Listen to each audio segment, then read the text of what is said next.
여러분, 대한민국의 부채 증가 속도가 엄청나게 빠릅니다. OECD 국가 중에서도 4위라고 이야기할 정도로 빨라요. 문제는요, 과거 남유럽의 재정 위기 때처럼 심각하다는 겁니다. 2012년에 남유럽의 재정 위기는 유럽 전체 경제에 먹구름을 확 들이웠거든요.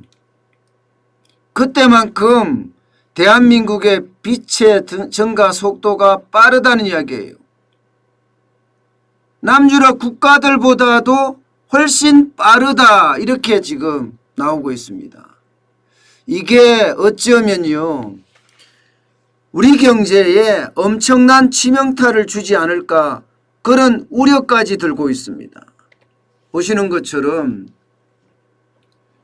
지금 부채 증가 속도가 대한민국은요, 2000년 대비 2019년에 6.5배입니다. 6.5배. 그런데 우리 앞에 있는 나라는 몇 나라 안 돼요. 라트비아, 에스토니아, 룩셈부르크, 이 세 나라뿐입니다. 나머지 전부 다 그 뒤로 서 있는데 영국이 4.3배입니다. 미국도 3.9배예요. 자, 여기서요, 남유럽이에요. 남유럽 포르투갈 3.1배입니다. 스페인 3.1배예요.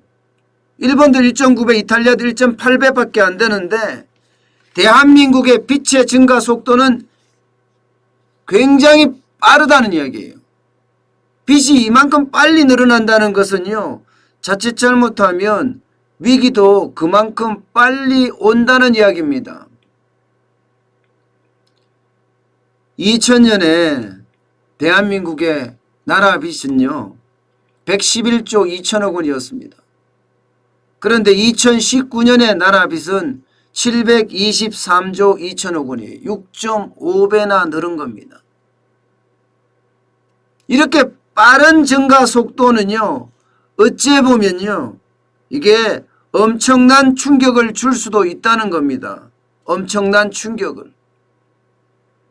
아일랜드가 나쁘다 하는데 여기도 5.4배밖에 안 되고요. 5.4배밖에. 이탈리아도 여기 보시는 것처럼 남유럽에 굉장히 좋지 않은 그런 경제 구조를 가지고 있는데 여기도 1.8배밖에 안 됩니다. 가장 큰 문제는 여러분, 가장 큰 문제는 지난해 이 부채 증가 속도는 더 빨라졌을 거라는 거예요. 아직까지 국가 간의 통계가 잡히지는 않았지만 작년에 국가 부채가 우리는 124조나 증가했습니다. 124조. 그만큼 국가 부채가 엄청 늘었다는 뜻입니다. 엄청. 124조나 늘었잖아요. 이렇게 됐을 때는요, 아마도 최상위권을 유지하지 않았을까, 이렇게 지금 예상하고 있어요. 더불어민주당은요, 이것을 두고 무슨 이야기냐, 부채 늘어나도 괜찮아. 이재명 지사도 그러죠. 경기도지사도. 아니, 일반 정부 부채 비율로 따지면 OECD 평균보다 작은데 무슨 이야기야, 헛소리 하지 마라, 더 풀어야 된다, 이렇게 이야기하잖아요. 그런데 OECD 국가들 중에서도 말입니다, 기축통화인 6나라를 빼버리자고요. 6개 국가의 어떤 기축통화를 빼버리고 나면요, 여러분, 비기축통화국끼리 비교를 해요. 2019년 기준으로 보면 일반 정부의 부채라는 건 중앙정부와 지방정부, 이 부채를 말하는 겁니다. 그러면 42.2%입니다. OECD의 비기축통화국의 14곳의 평균은 41.8%예요. 41.8%. 그러면 OECD 회원국 중에 비기축통화국의 어떤 부채보다가 지금 대한민국의 부채가 많다는 결론이잖아요. 그렇다면 더불어민주당이 주장하는 거나 이재명 경기도지사가 이야기하는 거나 정부가 이야기하는 거나 다 틀렸다는 이야기잖아요. 지금 대한민국의 부채는 위험 수준이라는 겁니다. 위험 수준. 그런데도 불구하고 계속 뿌리자는 겁니다. 여러분, 이게 굉장히 위험합니다. 지금 자꾸 가려서 국민들이 제대로 보지 못해서 걱정을 좀 덜 하는데요. 지금 제가 금방 말씀드렸던 것처럼 비기축통화국끼리 비교를 해봤을 때는 대한민국이 지금 1등이에요. 1등. 앵화는 찍어내면 돼요. 기축통화는요. 달러도 찍어내면 됩니다. 유로화도 찍어내면 됩니다. 원화는 찍어내면 안 됩니다. 찍어내면 받아줄 곳이 없어요. 받아줄 곳이. 받아줘봤자 중국의 일부, 동남아 국가의 일부 국가가 조금 받아준다. 이게 다예요. 유럽 가서 한국 돈 내면 안 받아줍니다. 일본 돈 내면 받아줍니다. 이게 기축통화와 비기축통화의 차이점입니다. 그만큼 원화는 그 정도, 쉽게 말하면 화폐로서의 가치가 그만큼 떨어진다는 이야기예요. 이런 상태에서 비기축통화국가의 비교를 해보니까 부채 비율이 그들보다 많다는 것. 여러분, 이것은요, 나라 경제가 점점 심각해진다는 거예요. 우리가 성장을 원래 3.2%를 하니 3%니 하니 이야기하지만 모두가 부채가 주도가 된 성장이란 뜻입니다. 부채가 주도가 된 성장. 부채가 주도가 된 성장은 사상누각이에요. 모래 위에 성을 지은 것이나 다름이 없다는 뜻입니다. 그만큼 부채 주도 성장은 의미가 없는 겁니다. 그런데 여러분, 더 심각한 게 있어요. 더 심각한 거. 이것은 어떻게 바꿀 수도 없어요. 문재인 정부 들어와서 완전히 망쳐놨다고 이야기할 수 있는 부분 중에 아주 대표적인 부분입니다. 여러분, 이거예요. 이거. 보건복지 고용 비용 보세요. 199조 7천억 원입니다. 작년보다가 2천억 정도 줄었다고 하지만 이 복지 지출 비용은 전 세계에서 1등입니다. 1등. 1등. 전 세계 1등이에요. 선진국보다 많아요. GDP 대비 복지 지출 비중이 2009년에는 8.1%였습니다.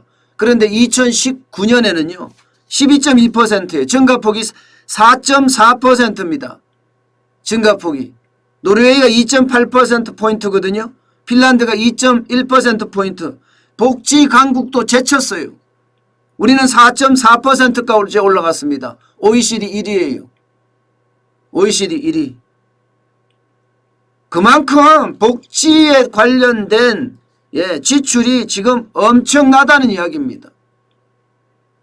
이렇게 가면 이 복지 비용을 감당하지 못한다. 노동 고용 비용을 감당하지 못한다. 이런 얘기가 지금 계속 나오고 있어요. 왜냐고요? 고령화가 굉장히 빨리 돼요. 전 세계에서 1등이라고 이야기할 수 있을 겁니다. 대한민국은 6.25 전쟁을 겪었습니다. 6.25 전쟁을 겪고 나서 그 이후에 베이비 부머 세대들이 한꺼번에 많이 태어났어요. 그 세대들이 지금 은퇴를 하면서 고령화가 되는 거거든요. 그러다 보니까 안 그래도 복지 비용은 많이 들어갈 판인데 문재인 정부에서 워낙 많이 복지 비용을 썼습니다. 그래서 지금 1등으로 나빠지고 있습니다. 여기에다가 여러분, 여기에다가 이것도 지금 장난 아닙니다. 이것도. 코로나19 재난지원금 1, 2, 3, 4차 뿌렸습니다. 벌써. 4차는 아직 안 뿌렸죠. 4차는 곧 뿌리겠죠. 이거 20조 넘을 것 같거든요. 전체를 따지면요. 전체를 따지면 50조가량 됩니다. 50조. 이거 전부 다 빚내서 주는 거예요. 빚내서. 그런데 이게 빚이 여기서 끝나지 않는다는 게 더 큰 문제입니다, 여러분. 예. 계속 빚을 내야 될 수밖에 없는 상황이라는 거예요. 예. 지금 보세요. 자영업자 손실보상제 시행되지요? 문재인 대통령이 이야기했던 전국민 위로금 줘야 되죠? 여기에다가 예, 또 내년 대선을 앞두고 얼마나 많이 뿌릴지 아무도 몰라요. 당장 이재명 경기도지사는요. 기본소득에 대한 이야기를 꺼내고 있습니다. 기본소득 비용이요. 적게 준다 그래도요. 수십조가 들어갈 겁니다. 수십조. 이렇게 되면 이게 여러분 결국은 대한민국 전체의 부채 주도 성장이 더 강하게 될 수밖에 없고요. 예.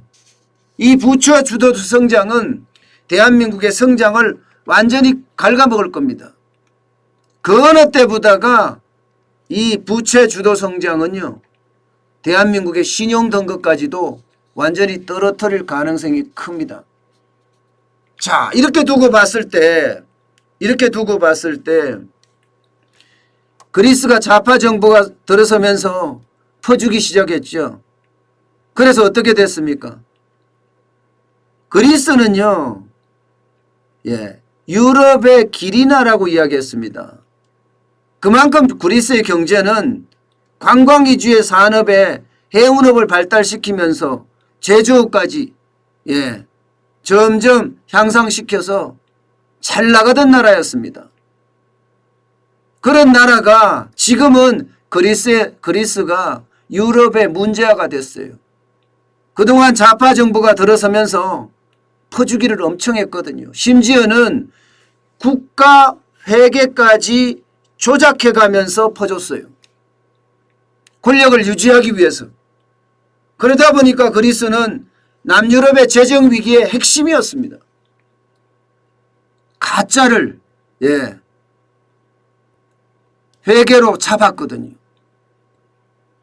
지금 대한민국이 아직까지는 그렇게까지 조짐은 보이지 않지만 대한민국도 그렇게 될 가능성이 굉장히 커지고 있다는 이야기가 계속 나오고 있습니다.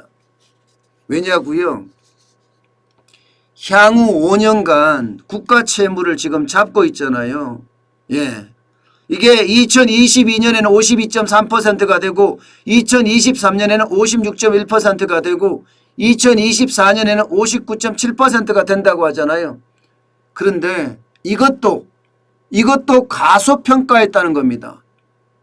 가소추계를 했다는 거예요. 그러면 이거보다 훨씬 많아지는데 가소추계를 했다면 지금 어떻게 되겠어요? 예. 아니 얼마 안 올라갈 거야 이렇게 생각하고 돈을 계속 풀 수 있다는 사실이에요. 거기에 문제가 있는 겁니다. 여기에다가 이게 만약에 이렇게까지 늘어나잖아요. 그러면 신용등급은 어떻게 될까요? 신용등급은 완전히 떨어질 거예요. 1997년에 대한민국 국가신용등급 떨어진 적 있죠. 그때 이후로 대한민국의 국가신용등급이 떨어질 수 있다는 그런 불안감까지도 지금 점점 엄습해 오고 있습니다. 그만큼 국가 부채가 빠른 속도로 늘어난다는 거고요. 그 속도 때문에 결국은 대한민국이 그리스처럼 길이나에서 문제아로 가지 않을까 많은 사람들이 두려워하고 있습니다. 때문에 이게 정확한 국가 회계가 돼야 됩니다. 지금처럼 과소추계가 나오기 시작하면 이거는 빚이 덜 늘어날 거기 때문에 지금 더 많이 쓰겠다 하는 계산이 가능해지거든요. 그래서는 안 되죠. 분명한 것은 OECD 국가들 중에 비기축통화국 중에서는 부채가 1등입니다. 이것을 반드시 생각해야 됩니다. 근데 그걸 생각 안 하고 무작정 돈 풀어 쓰겠다고 생각한다면 그것은 망조가 될 건 분명해 보입니다.